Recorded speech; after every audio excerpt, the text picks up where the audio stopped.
Здравствуйте, уважаемые телезрители! В студии Арифа Каба. В эфире еженедельная передача «Вокруг Абхазии». Мы рассказываем о важных событиях во внешней политике, заметных мировых новостях, приводим мнения экспертов, анализируем происходящее. Итак, начнем. В Санкт-Петербурге завершился 29-й Петербургский международный экономический форум. Форум посетили делегации из более 100 стран, состоялись более 150 сессий. Главная тема этого года – прагматичный диалог, путь к стабильному будущему. Президент страны Бадра Гунба принял участие в пленарном заседании Петербургского международного экономического форума. Бадра Гунба встретился с губернатором Санкт-Петербурга Александром Бегловым на полях ПМФ. Об этом сообщили в пресс-службе главы государства. Он поблагодарил за теплый прием абхазской делегации и отметил, что республика придает особое значение развитию отношений с регионами России. Мы реализуем совместные проекты, в том числе в сфере экономики, образования, культуры. Эти направления для нас очень важны. Благодаря вашей поддержке, вашей инициативе у нашей молодежи есть возможность посещать культурную столицу России. Конечно же, межкультурный диалог позволит сблизить народы наших стран, подчеркнул Гунба. Также на полях форума Бадра Гунба дал интервью РИА Новости, в котором сказал, что Абхазии нужен круглогодичный туризм. Туристический сезон длится от 3 до 4 месяцев. Это очень мало для Республики Абхазия, несмотря на маленькую относительно России территорию. Но при этом мы богаты своими историческими памятниками культурного наследия не только нашего народа, но и мирового, сказал Гунба, отмечая возможности развития круглогодичного отдыха. Кроме прочего, Абхазия располагает большим списком культурно-исторических объектов, православными храмами, а также природными ресурсами, которые ни разу не были задействованы в туристической отрасли, подчеркнул Гунба. Я уверен, что Абхазия могла бы круглогодично принимать гостей, добавил он. Вместе с этим президент обратил внимание на отсутствие полноценной инфраструктуры, которая бы послужила развитию круглогодичного отдыха. Для реализации подобных проектов нужно время, заключил Гунба. Центральным моментом всего форума стало выступление на пленарном заседании российского президента Владимира Путина. Традиционно он затронул темы противостояния с Западом, провоцирование европейскими элитами хаоса, способности России противостоять давлению и усиление роли стран БРИКС в мировой экономике. Помимо этого, глава российского государства обратил внимание на нечестную конкуренцию в мировой финансовой системе и констатировал, что она перестает быть западноцентричной. Мы всегда открыты для тех, кто заинтересован в работе с нашей страной, отметил он. Говоря об экономике стран БРИКС, Владимир Путин отметил, если посмотреть на динамику мирового ВВП за последние 5 лет, то почти половину его ежегодного прироста, 49%, обеспечили государства БРИКС, тогда как вклад так называемой «большой семерки» оценивается в 18%. Другое любопытное его заявление касалось понятия «суверенитет». Тут российский президент отметил, гонка за суверенитет развернулась и набирает обороты. Суверенитет означает быть сильнее и, подчеркну, умнее, а значит точнее управлять ресурсами, эффективно инвестировать, в том числе в технологическое развитие. Подчеркну, настоящий суверенитет требует эффективности. Конечно, многое выступлений касалось и Украины. Говоря о Зеленском, Владимир Путин коснулся вопроса легитимности украинского лидера. Время пребывания у власти, о чем упомянул Зеленский в своем письме, это важный вопрос, конечно, но не надо бояться идти на выборы и действовать всегда в рамках существующего закона. Потому что если удерживать власть вне рамок Конституции, это называется узурпация власти. Это уголовное преступление. Поэтому не надо бояться, надо идти на выборы. Всем бы посоветовал, сказал Владимир Путин. Отвечая на вопрос о возможной встрече с Зеленским, российский лидер сказал, что, цитата, «пока не видит в этом смысла». Говоря же об отношениях с американским лидером Дональдом Трампом, Владимир Путин сказал следующее. «Я отношусь к нему как к коллеге, отношусь с уважением. Насколько я вижу до сих пор, отношение к России со стороны действующей американской администрации примерно такое же. И у нас личные отношения построены на уважении друг к другу». Конец цитаты. В работе Петербургского экономического форума также принимала участие делегация депутатов Народного собрания Абхазии во главе со спикером Лашей Ашуба. Сегодня у нас в студии депутат парламента Инар Гицба, с которым мы обсудили некоторые подробности работы форума в северной столице России. Смотрите интервью с ним. Здравствуйте, Инар Альбертович. Вы вместе с делегацией депутатов были также участниками Петербургского международного экономического форума. Он проводится в 29-й раз. Скажите, пожалуйста, для начала мне хотелось бы, чтобы вы сами, что было самым интересным, самым, на ваш взгляд, любопытным в ходе этого форума, что бы вы конкретно отметили? Здравствуйте, Арифа.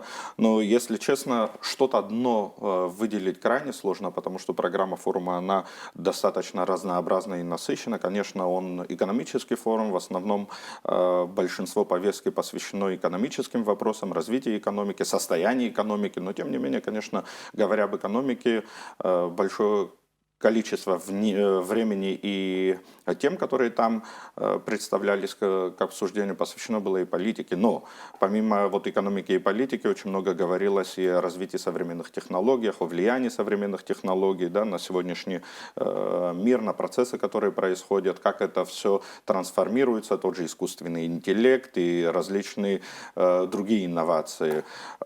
Если позволите, вот мы постарались максимально, наша делегация, да, которую возглавляет парламента, возглавлял Лаша Ашуба, спикер, постарался максимально использовать возможности и площадку форума для того, чтобы принять участие в тех панельных и сессионных дискуссиях, где, ну, во-первых, нам было интересно, как бы, да, с точки зрения перенятия опыта и развития глобальных процессов, да, но и там деловые встречи, контакты были, ведь форум это помимо тех обсуждаемых тем, это еще, ну, если можно так выразиться, фабрика контактов, фабрика знакомств, и есть много положительных примеров, которые мы можем, в принципе, в процессе дискуссии обсудить, как этот форум влияет на Абхазию в том числе, как бы, вот да, и как? результаты. Да. Но опять-таки, я, наверное, начну, отвечая на ваш вопрос, с того, что на полях форума было подписано несколько важных соглашений в развитии уже того пакета сотрудничества, который между нами есть. Это и региональные соглашения, это и межведомственные соглашения. Ну, к примеру, да, там можно отметить соглашение между Генеральной прокуратурой Абхазии и прокуратурой Российской Федерации. Но отрадно было для меня, что на этот раз в форуме достаточно широко были представлены и наши предприниматели, бизнесмены. И там было подписано соглашение между деловыми людьми Абхазии и деловой России, которое даст, на мой взгляд, новый импульс, новый стимул и какие-то новые возможности, наверное, развитию и предпринимательской активности, укрепления позитивного имиджа с точки зрения привлечения инвестиций в экономику Абхазии для деловых людей. И это правда очень важно.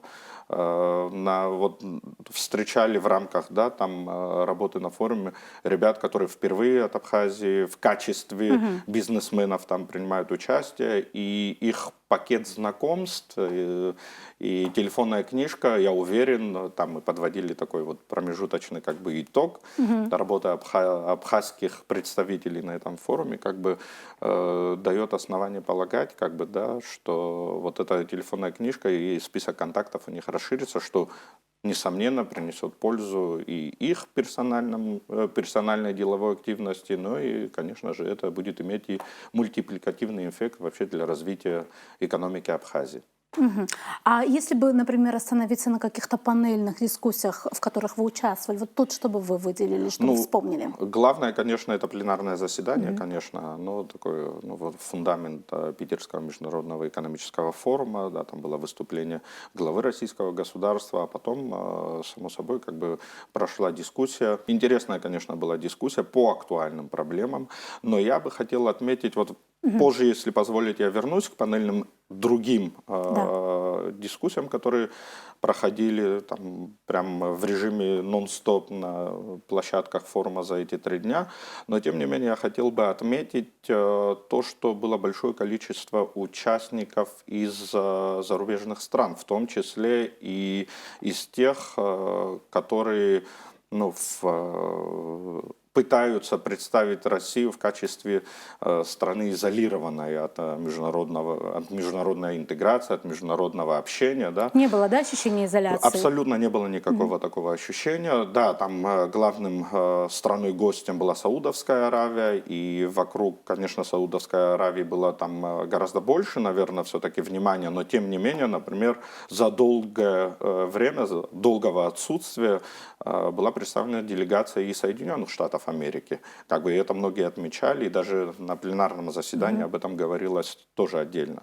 Поэтому вот такого ощущения действительно, что Россия находится в каком-то вакууме, и у нее отсутствует возможность взаимодействовать как бы со внешним миром, но абсолютно вот такой тезис, он там разбился на мельчайшие осколки. Хотя и что санкции вроде бы тоже не действуют, как будто в том числе, да, как бы, ну, во-первых, понятно, что эти санкции, сейчас не особо хотелось бы давать оценку, но тем не менее, как бы, да, там очевидно, что эти санкции, да, они больше вредят, наверное, тем странам, которые их объявляют, чем России, потому что Россия научилась, адаптировалась к этим санкциям и научилась извлекать эти новые обстоятельства в свою пользу. Вот. Возвращаясь как бы к вопросу о панельных дискуссиях, конечно, там очень много было, да, об экономике, о состоянии экономики в России и в мире в целом, да, о процессах на глобальном международном фоне, как они, эти процессы, да, там отражаются в том числе и на развитие национальных экономик и вообще на международную экономику, да, там вот много было уделено внимание вопросам, связанным с Ормузским проливом и вот обострением ситуации там, да, там цены на нефть и так далее, куча вообще очень много чего интересного, но вот мне было любопытно принимать участие в таком относительно, ну это уже не новое, наверное, направление, это уже наша сегодняшняя реальность, как бы, да, искусственный интеллект, и как искусственный интеллект интегрируется в том числе и в процессы развития экономики, да, как там большие корпорации его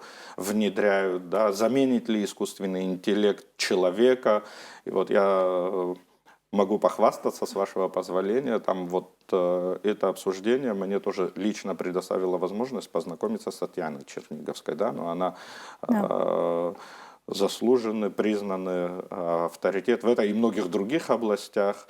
И, кстати, вот эти вот контакты, я выше об этом говорил, да, новые, они, ну, стимулируют и помогают привлекать и к Абхазии внимание. Да? Вот перед тем, как туда поехать, такой небольшой инсайт поделюсь с вами. Я разговаривал с министром просвещения, с Ханой Владимировной, и вот как раз тема была затронута и в отношении Татьяны Черниговской. Она поделилась, что Абхазия сейчас подготавливает возможность ее пригласить, как бы, да, и условия соответствующие. Я там, воспользовавшись моментом, сказал, что засвидетельствовал, что мы ее ждем в Абхазии, на что она говорит: Абхазия у меня в приоритете, с удовольствием, ну из-за насыщенного, понятно, там расписания, пока вот точно сказать, когда приеду, не получаю. Но это же люди, которые там являются лидерами мнений, да, которым повышенное внимание всегда со стороны. И вот когда такие люди приезжают в Абхазию, например, знакомятся с нашими особенностями, да, по-другому смотрят и потом пересказывают это где-то, но и нахождение их здесь, это тоже, конечно, с точки зрения имиджевых приобретений, ну, имеет большое значение, я считаю. Я хотела бы немного другого вопроса коснуться. Что бы ни происходило, в любом случае найдутся люди, которые высказывают какие-то критические свои отношения или какие-нибудь мысли, они тоже имеют на это право. Очень часто говорят, что, возможно, вот постоянное участие и расширение вот делегаций, вот я слышала даже какие-то такие отзывы на Петербургском международном экономическом форуме, это просто вот просто как бы ездить. Да, то есть есть такое мнение о том, что, возможно, ну, понятно, никто не отрицает, что в целом это нужно, но высказываются все-таки сомнения, значит, зачем это нужно. Вот им бы вы что ответили? Я действительно тоже сталкивался с таким мнением, особенно на просторах там, социальных сетей. Наверное, все-таки это связано с тем, что, возможно, недостаточная информированность нашего общества о том, для чего мы там принимаем участие и какой это имеет эффект и какую приносит пользу. Дело в том, что как бы под лежачий камень вода не течет, да, и если мы не будем продвигать и презентовать наши устремления, да, там, на широкую там, международную общественность, не поддерживать контакты, сидеть, ждать, когда кто-то придет и скажет: ой, какие вы золотые, какие вы хорошие, какие вы там, я не знаю, передовые во всех отношениях, как мы раньше на вас не обращали внимания. Ну, так не бывает. Наверное, в каких-то отдельных, исключительных случаях, может, как, не знаю, как, ну вот, еще раз, да, как исключение, может быть, когда-то это где-то может произойти, но в целом, конечно, надо работать. Эти встречи — это не просто какое-то там, я не знаю, туристическое путешествие. Это правда интенсивная, кропотливая работа, нон-стоп с утра до вечера. Это встречи, а встречи зачастую, когда они согласовываются, если это не случайные встречи, да, там и новые контакты, они прорабатываются заранее. Подписание соглашения — это тоже уже результат кропотливой работы, которая предшествовала до того, как вот подписанты оставляют свои автографы как бы под документами, да, и от форума к форуму, вот сейчас мы завершили этот форум, но к следующему форуму работа уже начинается, да, там на развитие тех или иных результатов, которые уже там были или оговорены, или достигнуты, подписаны, да, но нужно теперь их содержанием наполнять и так далее. Как бы форум — это, ну, всегда хотелось бы, наоборот, даже с моей точки зрения, укреплять наше там присутствие. Вот я бы был бы, наверное, еще больше горд, если бы я имел возможность приехать на этот форум, и там был бы стенд Абхазии, да, там, который бы представлял весь потенциал экономический, политический, туристический, не знаю, культурный, этнокультурный, и, ну, во всей красе, чтобы Абхазия была там представлена, да, там какие-то наши там продукты производства, да, которые интересны, кстати, они конкурентные, просто вот у нас ввиду определенных объективных, конечно, ограничений, наверное, не всегда есть возможность их представлять достойно. Но форум, опять-таки, это вот возможность себя показать и на других посмотреть, и представить, вот, как бы привлечь внимание к себе все новых и новых друзей, партнеров. Я думаю, это довольно исчерпывающий ответ на мой вопрос. Большое спасибо, Инар Альбертович, что нашли время. Спасибо вам.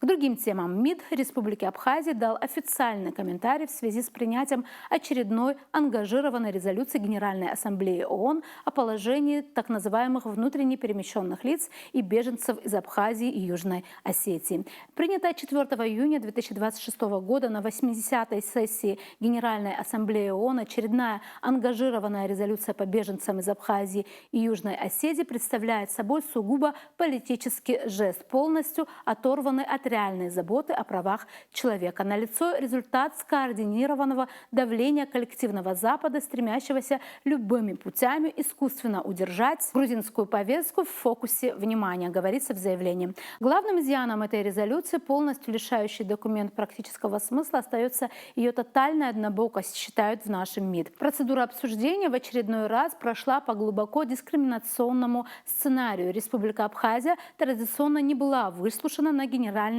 Ассамблее ООН. На протяжении многих лет позиция Республики Абхазия упорно игнорируется, что лишает ее права голоса, возможности представлять объективную информацию и защищаться от клеветы трибуны ООН. В таких условиях ежегодное заседание превращается в срежиссированный монолог грузинской стороны, где обсуждаемая проблема искусственно изолирована от позиции тех, кто реально обеспечивает безопасность и правопорядок на территории Республики Абхазия. Примечательно, что что кулуарная активность в Нью-Йорке совпала с очередным витком внутриполитического противостояния внутри самой Грузии. Буквально накануне сессии Генеральной Ассамблеи ООН оппозиционная партия «Единое национальное движение» дала старт масштабной популистской кампании под лозунгом «Помни Абхазию», представив пакет так называемых 10 инициатив. Оппозиция открыто сетовала на то, что абхазский вопрос исчезает из международной повестки. Именно для нейтрализации этих страхов и демонстрации неизменной международной поддержки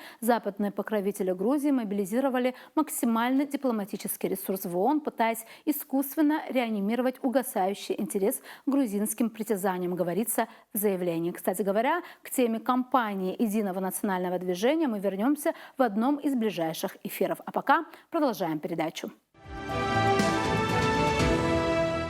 Партия премьер-министра Армении Никола Пашиняна «Гражданский договор» сохранила власть по итогам парламентских выборов. После обработки 100% бюллетеней она получила чуть меньше половины голосов – 49,82%, но все равно сможет сформировать правительство. Большинство оппозиционных партий не преодолели избирательный порог. Противники Никола Пашиняна заявляют о давлении, махинациях и использовании административного ресурса во время голосования, а самого премьера критикуют за то, что он объявил о победе еще до подведения окончательных итогов. Как теперь изменится расстановка сил в парламенте, почему оппозиции угрожают уголовными делами и каким курсом пойдет Армения после выборов – вот главные вопросы, которыми задаются наблюдатели и эксперты. Парламентские выборы в Армении можно считать состоявшимися, но проходили они в условиях жесткого административного давления со стороны действующих властей. Об этом рассказал Ленте.ру политолог Карен Игитян.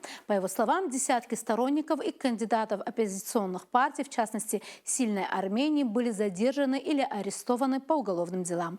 Результат выборов, на мой взгляд, находится под большим вопросом. Говорить, что выборы прошли конкурентно, демократически и просто свободно, не приходится, сказал Игитян. Отвечая на вопрос, способны ли противники премьера организовать масштабные протесты, аналитик призвал дождаться заявлений лидеров главных оппозиционных сил Карапетяна, Качаряна, Царукяна. По его словам, если они решат координированно начать уличные акции, протесты могут начаться уже сегодня-завтра.